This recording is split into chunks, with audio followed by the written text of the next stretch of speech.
តពីវគ្គមុនក្រុមរបស់ Engine បានធ្វើដំណើរត្រឡប់មកពីទឹកដី No Man Land ដោយសារតែការធ្វើដំណើររៀងយូរដែរម្នាក់ៗមានអារម្មណ៍ថាអស់កម្លាំងនៅងងុយគេងតែមានណា Engine បានបើកឡានផ្លោះដុំថ្មកម្ពស់ណាស់ណីធ្វើឲ្យម្នាក់ៗស្វាងចែសមកវិញហ្មងចំណែក Rio គាត់អត់សូវស្រួលខ្លួនទេដោយសារតែខ្សែរឹតរបស់ Time C នឹងឯងពេលនឹងសែនកាក៏បន្ទោទៅ Time C ម្ដងទៀតដោយសារតែប្រើដៃធ្ងន់ៗពេក Time C ក៏មានអីនិយាយដែរគឺមានតែនិយាយសុំទោសទៅកាន់ Rio Engine ឃើញអញ្ចឹងក៏ប្រាប់អ្នកទាំងអស់គ្នាថាអញ្ចឹងមានតែទៅរកគ្រូពេទ្យដើម្បីព្យាបាលឲ្យ Rio សិនចៃដន្យអីពេលហ្នឹងពួកគេបានមកដល់ក្រុងមួយល្មមពេលមកដល់ Rudo គិតថាចំកន្លែងនេះដូចជាប្រហែលគណៈពេលដែលអ្នកគ្រប់គ្នាចូលទៅរកគ្រូពេទ្យបាត់ហើយពេលហ្នឹងទើបគាត់ចាំថា Engine ធ្លាប់នាំគាត់មកម្ដងថ្ងៃដែលគាត់ធ្លាក់មកពី The Sphere ថ្ងៃដំបូងហ៎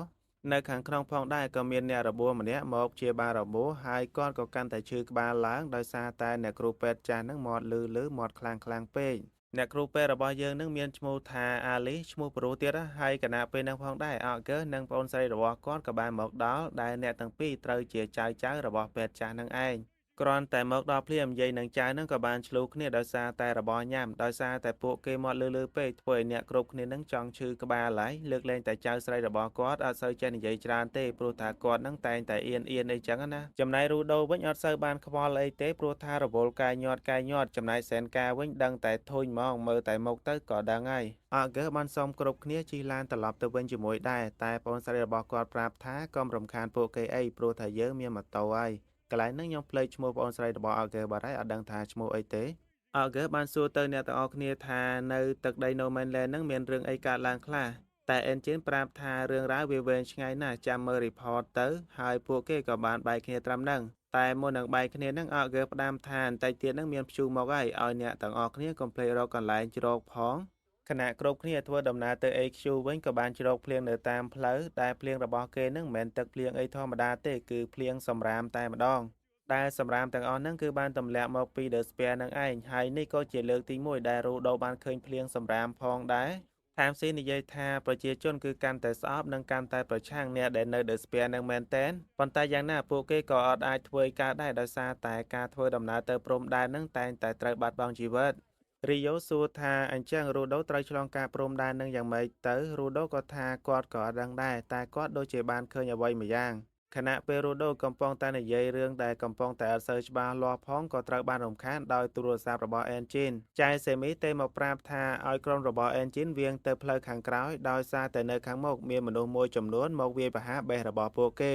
សត្រូវដែលនៅខាងមុខពួកគេមានដំបងមានកំភ្លើងហើយនឹងមានបេពេញដៃពួកគេបានបាញ់វាយប្រហារទៅលើបេះបានប្រមាណគ្រាប់ទៀតផងអំឡុងពេលបាញ់នឹងពួកគេបានឲ្យគ្នារបស់ពួកគេប្រមាណអ្នកទៀតបានលបលួចឡើងទៅតាមជញ្ជាំង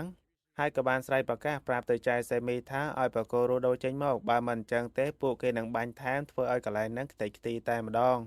តែមិនទាន់នឹងបានបាញ់ថែមផងអ្នកដែលឡើងទៅទាំងម៉ានអ្នកហ្នឹងក៏បានត្រឡប់មកវិញដោយប្រាប់ថាពួកគេព្យាយាមឡើងយ៉ាងណាក៏ឡើងទៅកន្លែងហ្នឹងអត់កើតតតែសោះហើយពេលហ្នឹងផងដែរកន្លែងដែលពួកគេបានបាញ់មិញហ្នឹងគឺថាមានបានខូចខាតអីទេគឺថានៅស្អាតចេះដដែលនៅខាងក្នុងបេះនឹងផងដែរមាននរណាម្នាក់កំពុងតែភ័យរឿងពួកគេដែលកំពុងតែបាញ់នឹងតែយើងដែលដឹងថាគាត់នឹងគឺជាអ្នកណាទេដោយសារតែមុខនឹងគឺថាខ្មៅញញកំពុងតែក្រោបភួយភ័យខ្លាចបន្តិចក្រោយមកចៃសេមីក៏បានចេញមកតូបតូជាមួយពួកគេហើយក៏និយាយថាមើលបាញ់មកពី3គ្រាប់ទៀតមើលហើយពួកនឹងក៏បានបាញ់បេមកមែនតែចៃសេមីដូចជាអត់មានបញ្ហាអីតតែសោះក៏ប្រើថាមពុទ្ធរបស់គាត់ទៅលើវ៉ែនតាធ្វើឲ្យគាត់មើលឃើញអាវុធរបស់សត្រូវនឹងក្នុងស្ថានភាពយឺតដែលធ្វើឲ្យគាត់ទប់ទល់បានយ៉ាងងាយបន្ទាប់មកពួកនឹងបានបាញ់រះមកជាច្រើនគ្រាប់ទៀតប៉ុន្តែចៃសេមីគាត់អាចគេចបានយ៉ាងងាយហើយក៏ចូលមកវាយគៀកវាយយកផ្ដួលពួកនឹងបានទាំងអស់បន្ទាប់មកសាច់រឿងបានកើតមកដល់ភោជនីយដ្ឋានមួយកន្លែងមានបរិសុទ្ធចំណាស់ម្នាក់កំពុងតែញ៉ាំអាហារនៅកន្លែងហ្នឹងដោយគិតថាថ្ងៃនេះដូចជាមានមនុស្សប្លែកៗមកច្រើនម៉េះហើយនៅក្នុងហ្នឹងក៏មានក្រុមរបស់ Engine ផងដែរអាតាម្នាក់ហ្នឹងគិតថាក្រុមរបស់ Engine ហ្នឹងដូចប្លែកហើយមើលទៅភ្នែកដូចគួរឲ្យខ្លាចគណៈពេលហ្នឹង Rudo ក៏ឈរចិត្តគាត់អាតាហ្នឹងគ្រាន់តែឃើញភ្នែក Rudo ហ្នឹងគឺថាភ័យខ្លាចយកតែមែនតើគឺថាដល់ថ្នាក់រត់ចេញលែងស៊ីបាយតែម្ដង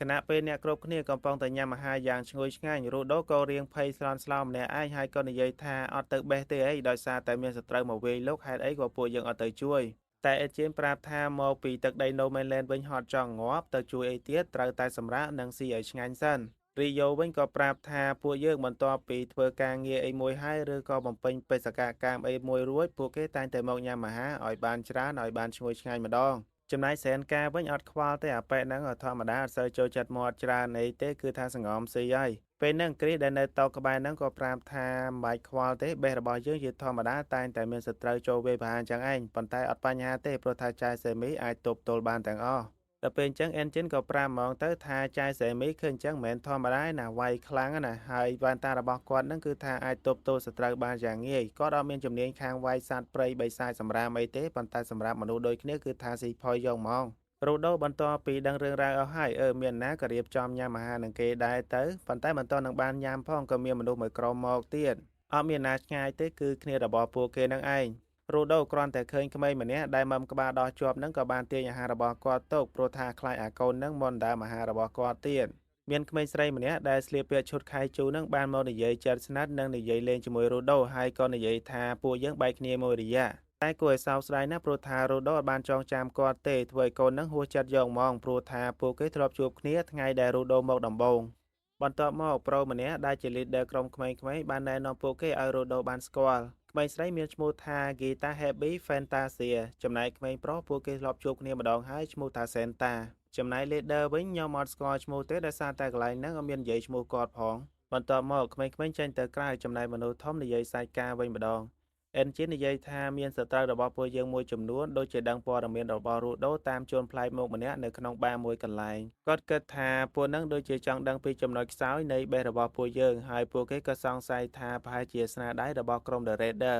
ចំណែករូដូឯនេះវិញគាត់បានមកអង្គុយកន្លែងមួយឲ្យឆ្ងាយពីក្រុមក្មេងៗដោយសារតែគាត់អត់ចង់ឲ្យពួកគេនឹងតាមរញ៉េរញ៉ៃជាមួយគាត់កន្លែងនឹងផងដែរក៏មានបរិសពីរនាក់ស្លៀកឈុតពណ៌ខ្មៅក្រក្បាលជិតឈឹងហើយក៏បាននិយាយជាមួយរូដូអាប៉ែតនឹងនិយាយថាតើក្រុម The Raider នឹងបានតាមក្រុមរបស់ Rudo មែនហើយក៏បាននិយាយអញ្ចឹងចុះតាក់ទងនឹង The Raider អញ្ចឹងទៅគាត់និយាយថាក្រុម The Raider សាហាវហើយខ្លាំងហើយបើសិនជាក្រុមនឹងដាក់គោលដៅតាមអ្នកណាហើយពួកគេមិនឲ្យរួចខ្លួនដោយងាយៗទេហើយ Rudo ក៏បានស្គាល់ពីបរិសម្នាក់នឹងដែរក៏ចេះតែអង្គុយស្ដាប់ទៅបន្ទាប់មកអាប៉ែម្នាក់នឹងក៏បានទាញស្បែកជើងដែលជាស្បែកជើងរបស់ Amo ឲ្យ Rudo បានឃើញរូដូគ្រាន់តែឃើញស្បែកជើងរបស់អាម៉ូក៏ដឹងថាអាម៉ូកំពុងតែមានរឿងហើយបន្ទាប់មកអាប៉ែម្នាក់ហ្នឹងក៏បានលាក់ទៀតដែរគាត់ប្រាប់ថាគាត់គឺជា leader ក្រុម The Raider នឹងឯងរូដូដឹងអញ្ចឹងក៏បានកើតច្រើនទេក៏បានហត់ទៅវាយអាប៉ែនឹងយកតែម្ដងហើយកូនចៅរបស់គាត់ក៏បានបើក portal មួយនៅចាំពីក្រោយផងដែរគណៈពេលរូដូហត់ទៅវាយមានណាក៏ជ្រុលចូល portal នឹងចំណែកក្រុមរបស់ Engine វិញក៏បានហត់ទៅចាប់រូដូប៉ុន្តែមានណាក៏ស្រោបអ្នកទាំងអស់គ្នានឹងទៅទាំងអស់តែម្ដងនៅសល់តែក្រុមអ្នក support 3នាក់ប៉ុណ្ណោះដែលចាប់ពួកគេអត់ទាន់ចំណែកក្រុមរបស់ Engine នេះវិញបានមកដល់កន្លែងប្លែកមួយដោយពួកគេអត់ទាន់ដឹងថានៅកន្លែងណាឡើយទេចំណែក Rudo បានឈរនៅខាងមុខយ៉ាងស្រស់សង្ហាដូចជាដឹងថាមានសត្រូវនៅក្បែរនោះតែបន្តិចក្រោយមកពួកនឹងក៏បានបើកភ្លើងដោយឃើញថាក្រុម The Raider មួយចំនួននឹងនៅទល់មុខពួកគេដូចគ្នាបន្ទាប់មក Rudo ក៏សួរថាពួកគេបានធ្វើអីទៅលើ Amoតែសាច់រឿងអ៊ីពីសូតទី14របស់យើងក៏បានចប់ត្រឹមក្រុមរបស់ Engine ត្រូវប្រឈមមុខជាមួយនឹងក្រុម The Raider ដែលម្ដងនេះគឺថាមេធំរបស់គេមកតែម្ដងការប្រយុទ្ធគ្នាយ៉ាងណាយើងក៏អត់ទាន់ដឹងដែរមានតែចាំមើលអ៊ីពីសូតទី15តែរឿងនេះខ្ញុំសម្រាប់ធ្វើឲ្យដោយសារតែភាគបន្ទាប់នឹងគឺថាអត់ទាន់ចេញនៅឡើយទេ